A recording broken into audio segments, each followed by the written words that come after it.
El Señor esté con ustedes. Y con tu espíritu. Lectura del Santo Evangelio según San Mateo. Gloria a ti, Señor.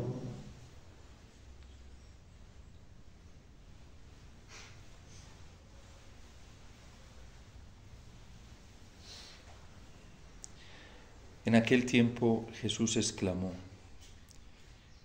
Yo te alabo, Padre, Señor del cielo y de la tierra, porque has escondido estas cosas a los sabios y entendidos y las has revelado a la gente sencilla. Gracias, Padre, porque así te ha parecido bien. El Padre ha puesto todas las cosas en mis manos. Nadie conoce al Hijo sino el Padre. Y nadie conoce al Padre sino el Hijo, y aquel a quien el Hijo se lo quiera revelar.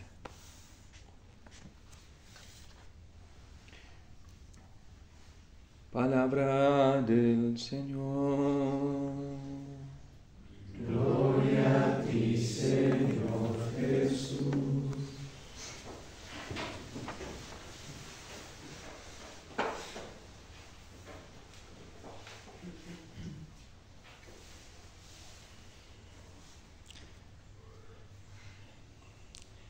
La actitud que tiene Asiria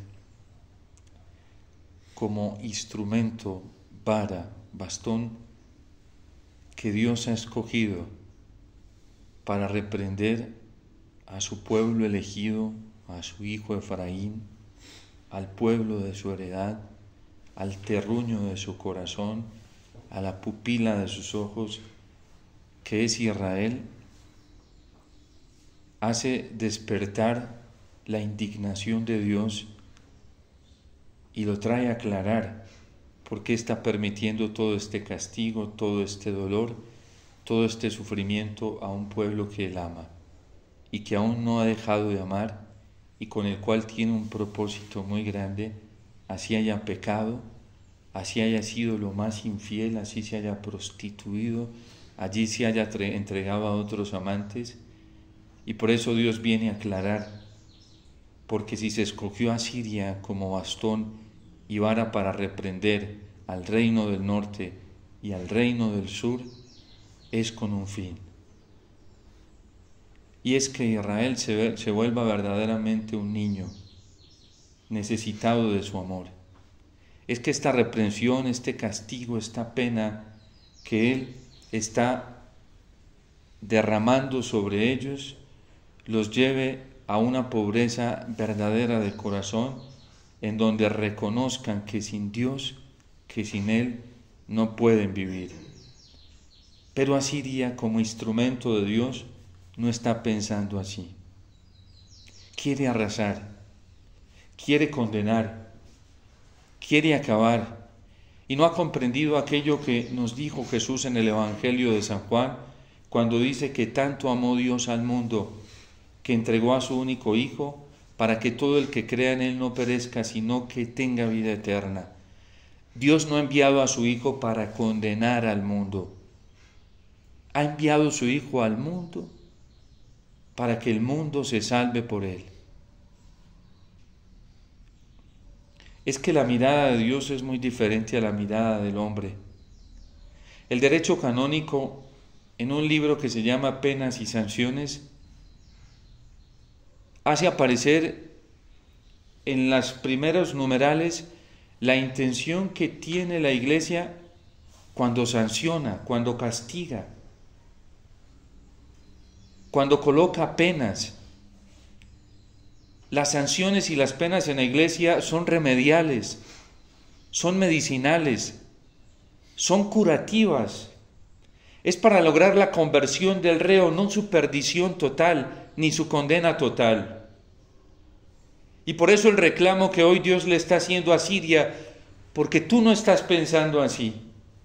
Si te utilicé como un instrumento de reprensión, de corrección, es para que comprendas que yo amo a este pueblo y lo quiero salvar a toda costa. Incluso lo quiero salvar a través de la reprensión. como lo hace una madre cuando ama a su hijo o a su hija, que si en su empecinamiento, en su ceguera, se obstina en ello, lo reprende, lo castiga, lo sanciona y la sanciona. ¿Para qué? Porque tiene un propósito, que algún día se corrija y que algún día se dé cuenta que ese camino le conduce a la perdición y le conduce al mal, para lograr su salvación. Pero es lo que Asiria no logra comprender y por eso Dios se indigna y al contrario la acusa porque se ha llenado de presunción y cree que todo lo que ha logrado, esas victorias en el reino del norte y en el reino del sur, la tierra de Israel, son obra suya. Y Dios le está advirtiendo que no es obra suya, que Él tiene un propósito por esa nación y no va a renunciar a ese propósito, y es lograr la conversión de su corazón. Por eso el cantar de los cantares, después del sufrimiento que padece la novia, cuando después de verla sufrir y que ha cumplido el tiempo de penitencia, de lágrimas, de dolor, de amargura por haberse comportado indignamente ante Dios, Dios mismo le habla y le dice: levántate, esposa mía, levántate, amada mía, que el invierno ya ha pasado. Y el arrullo de las tórtolas deja oír su voz, porque se acerca tu salvación, se acerca tu alegría. Así le habla Dios a un pueblo que se deja corregir, a un pueblo que comprende que la corrección es necesaria y que es una medicina, a un pueblo que no rechaza la corrección, sino que más bien ve en ella una oportunidad grandísima para encontrar la misericordia y el amor del Padre, como lo han vivido tantos santos. Es que Santa Teresita, para llegar a descubrir la alegría del amor del Padre, pues tuvo que sufrir mucha tribulación. Y comprendió, después de descubrir este amor, que todas esas tribulaciones, esos sufrimientos eran necesarios y que eran un remedio para su vida. Y que ella no era lo mejor en esta tierra, como en algún momento se llegó a creer, porque también creyó eso. Ella cayó en presunción y ella fue susceptible. Y cuando su hermanita, sin que ella se diera cuenta que Dios estaba valiendo de eso, le era indiferente, ella sentía susceptibilidad y reprochaba y decía: ¿por qué no me mira? ¿Por qué no me tienen en cuenta? Y cuando descubre el amor de Dios y se da cuenta que Dios estaba detrás de todo eso, comienza a agradecer todas esas humillaciones, esos desprecios y esas incomprensiones, porque sabía que eran necesarias para poder descubrir un tesoro muy grande, que era el amor del Padre. De hecho, cuando comienza a descubrirlo, le escribe una carta a su hermana Celina, meditando el Evangelio donde Jesús llama a Zaqueo y le dice: querida hermana, Zaqueo fue muy pronto en bajar del árbol. Yo todavía no he llegado a esa pobreza, porque todavía estoy aferrada a mí misma, pero quiero llegar a ser como Zaqueo, que bajó pronto para que Jesús pueda decirme al corazón: hoy ha llegado la salvación a esta casa.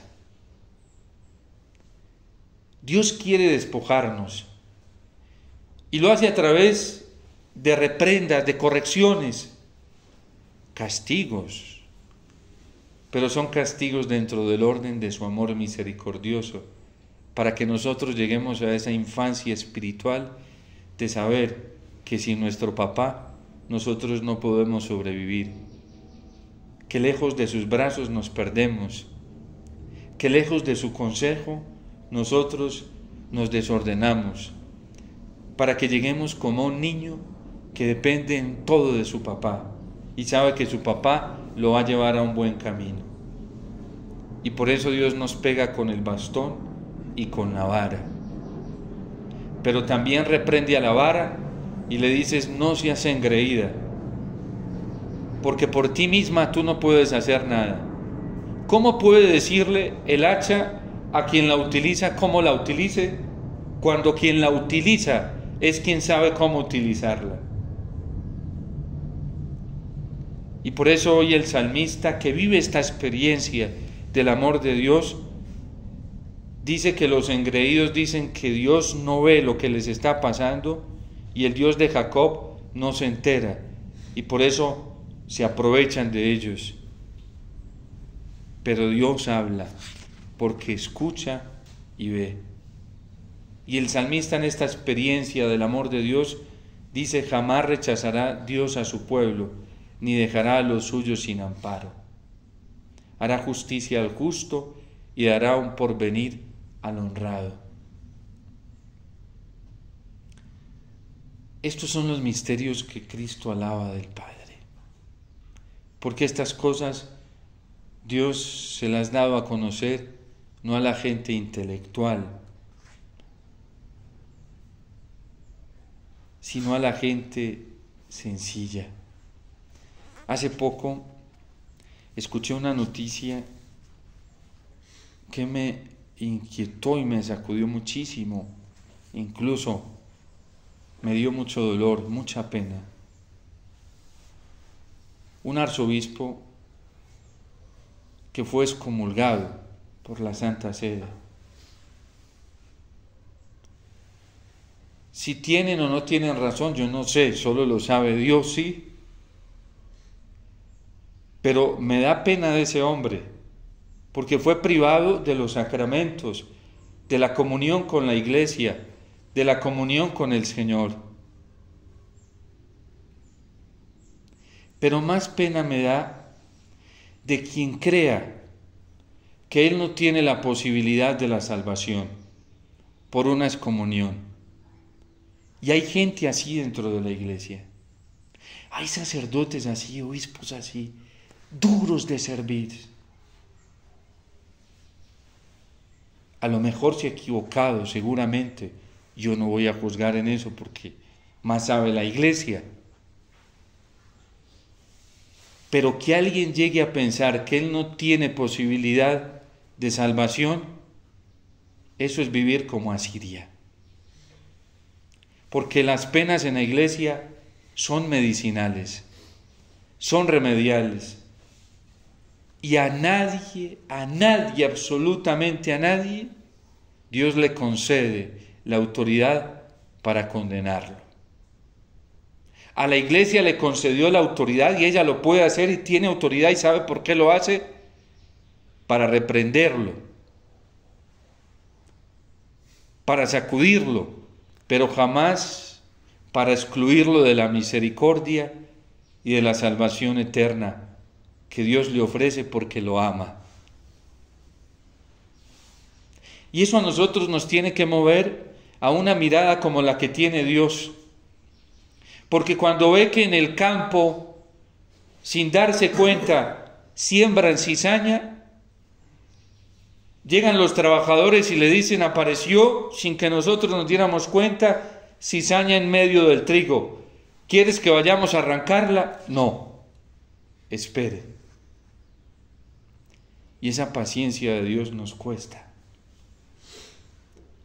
Los primeros cristianos esperaban la venida inminente de Jesús. San Pablo la esperaba y la predicaba. Pero llevan más de 2000 años y todavía el Señor no se atreve a venir a hacer el juicio universal. ¿Por qué? Porque Él es Dios y no un hombre. Porque Él ama. Y porque su voluntad, su deseo, es que todos los hombres se salven y todos lleguen al conocimiento de la verdad. Porque si el juicio universal fuera hoy, muchos no podríamos estar excluidos del cielo. Pero Él no quiere que nadie quede excluido del cielo. Santa Teresita del Niño Jesús escuchó la noticia de un sacerdote que fue excomulgado. Y después de conocer esa misericordia infinita del Padre, ella descubrió en la oración la mejor forma de hacer apostolado para que ese sacerdote se arrepintiera y volviera a la iglesia. Y no le tocó verlo en vida, pero después de su muerte, ese sacerdote le pidió perdón a la iglesia y volvió al seno de la iglesia. Porque mientras Dios exista y su misericordia siga latente, el pecador más terrible, más espantoso del mundo, tiene la posibilidad de conversión. Pero para quienes piensan como los asirios, no. Para quien se ha llenado de oscuridad en su corazón, no hay posibilidad de que todos lleguen a la salvación. Y por eso San Pablo nos va a decir que el amor todo lo cree, todo lo espera y todo lo excusa. Y por eso le está diciendo a Siria, se te fue la mano. Se te fue la mano y bien hondo, y también a ti te voy a reprender. ¿Qué espera Dios de nosotros? Espera el arrepentimiento, y por eso nos castiga con una vara. Y por eso nos reprende, porque Dios quiere que volvamos a Él y que cada uno de nosotros tome la estatura que se necesita para vivir la plenitud que Jesús ya vive en los brazos del Padre. La estatura de la niñez y de la infancia, en donde dependamos solamente de Dios, no de nadie, ni de nada. Y ahí está precisamente la plenitud del corazón, la alegría del corazón. Cuando nosotros lleguemos a la conciencia de que sin el Señor, sin Dios, sin su gracia, y su gracia tiene nombre,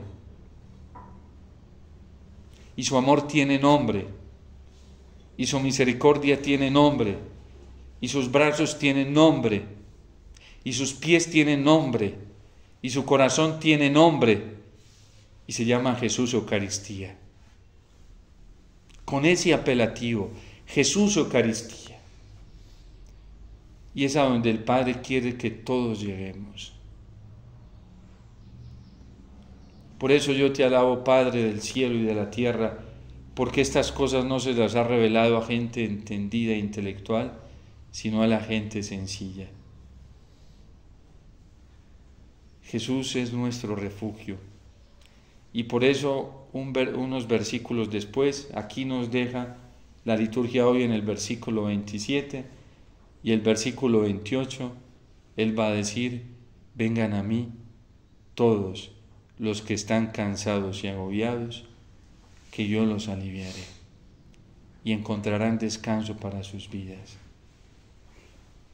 Nadie conoce al Padre sino el Hijo. Nadie conoce al Hijo sino el Padre, y nadie conoce al Padre sino el Hijo y aquel a quien el Hijo se lo quiera revelar. Por eso necesitamos la estatura de Cristo para experimentar el amor del Padre. Y la estatura de Cristo es la pequeñez. Se hizo pequeño para hacerse totalmente dependiente de su Padre en todo. Necesitamos la medida de la pobreza, que es Cristo. Se despojó de todo y de todos para hacerse dependiente solamente del Padre. Y por eso en la cruz termina elevado, dependiendo solamente del Padre. Padre, en tus manos encomiendo mi espíritu. Esa es la estatura que nosotros necesitamos para llegar a la plenitud, a la alegría completa en este mundo. Y por eso a nosotros no nos debe incomodar ni fastidiar que la vara nos castigue, que el bastón nos pegue, porque lo necesitamos para llegar a esa estatura de la pequeñez y de la pobreza. cuánto bien nos hicieron a muchos de nosotros los correazos de un papá o de una mamá. Cuánto bien, yo recuerdo, yo ya le pedí perdón al Señor por eso y sé que me perdonó, y mi mamá también. Pero cuando mi mamá me pegaba, yo le decía que no la quería, ¿sí? Y que yo no quería una mamá como ella. Y hoy yo soy feliz con el regalo de mi mamá. Y recuerdo esos correazos con una alegría, con un gozo, que eso me hacía amarla más. Porque sé que me amaba de verdad. Sé que en ella actuaba el amor de Dios. Porque no fue una mamá alcahueta. Porque fue una mamá que se expuso a ser rechazada, despreciada, por amor. Cuando alguien no lo ama a uno, lo deja que se vaya a la perdición, porque no le importa el futuro de uno, ni le importa verdaderamente la vida eterna, la felicidad de uno. Yo a mi mamá la amo y con todo mi corazón, y sé que alguien me mandó estos días una foto, alguien que escucha las homilías, escuchó en algún momento que yo hablaba, se los encontró en un avión, y me dijo, mire lo que me encontré. Y yo le escribí, son 2 tesoros para mí. Mi papá y mi mamá. Ya reprendas que me dieron. Mi mamá fue muy fuerte, pero qué bendición. Qué regalo del Señor. Porque supo cuidarme en medio de sus incapacidades, imperfecciones intelectuales. Una campesinita, sin estudio, alcanzó a terminar la primaria y no tiene la habilidad para expresarse como los sabios y entendidos de este mundo, pero sí ha tenido la sabiduría de Dios, que le vino precisamente del amor a la Eucaristía, donde el Padre del cielo se revela, y allí pudo descubrir el amor de Dios. Por eso nosotros tenemos que alabar al Padre, por tantas bendiciones que Él nos ha concedido en este mundo y tantas reprensiones que son y serán de tanta bendición, y cuando lleguemos a la eternidad nos daremos cuenta del regalo tan grande que son las reprensiones de Dios. Una persona mediocre, superficial, que no busca en realidad el amor de Dios ni lo quiere en su vida, no es capaz de comprender esto. Pero quien verdaderamente está buscando a Dios de corazón, sabe, como lo comprendieron los santos, que es necesario. Hay un libro que hace muchos años lo leí, y fue un regalo muy grande para mi vida. Y después de muchos años, creo que algunos 10 más o menos, 11 años, ayer un sacerdote a quien quiero mucho, me llamó y me dice, mire el regalo que le mandaron. Me lo mandó un franciscano. Y el libro se llama Sabiduría de un pobre de Eloy Leclerc, donde narra rápidamente una de las crisis, la crisis más fuerte que vivió San Francisco. Y Dios también lo reprendió, porque San Francisco pensó en algún momento que la comunidad franciscana y su buen obrar y su fidelidad dependía de él. Y en ese libro Clara lo exhorta diciendo que la transformación del monasterio de los frailes no depende de él. Y San Francisco se dio cuenta que se estaba llenando de soberbia y que le faltaba esa pobreza para comprender que la obra la hacía era Dios, no él. Y volvió la alegría a su corazón, porque el estar encerrado en sí mismo le trajo amargura. Y una hija suya, un cogollito que él había sembrado, fue el instrumento que Dios utilizó para reprenderlo. Le dice, mira Francisco, si una religiosa viene y me dice que partió algo, yo tengo cómo reprenderla y tengo cómo reparar. Pero si me dice que por descuido dejó un cerillo prendido y quedó todo el monasterio en cenizas, esa pobre no va a tener cómo reparar ese daño que hizo. Hay cosas que nosotros podemos reparar, otras que no. Las que no podemos reparar nosotros hay que dejárselas a Dios. La infidelidad, el pecado, solamente lo puede reparar el Señor, nadie más. Y hay que dejárselo a Él. El mal en la iglesia, la perversidad, la mediocridad, que hay incluso en tantos obispos, sacerdotes, diáconos, religiosos, religiosas, laicos. Eso es tarea del Señor. Y nosotros siempre tenemos que vivir con la esperanza de que Él lo va a hacer, porque para eso se ofrece Cristo todos los días en el sacrificio de la Eucaristía. Esta es mi sangre, sangre de la nueva alianza, de la alianza nueva y eterna, que es derramada para el perdón de los pecados. Si Cristo no se ofreciera en la Eucaristía, nadie en el mundo hoy podría tener la esperanza de ser salvado.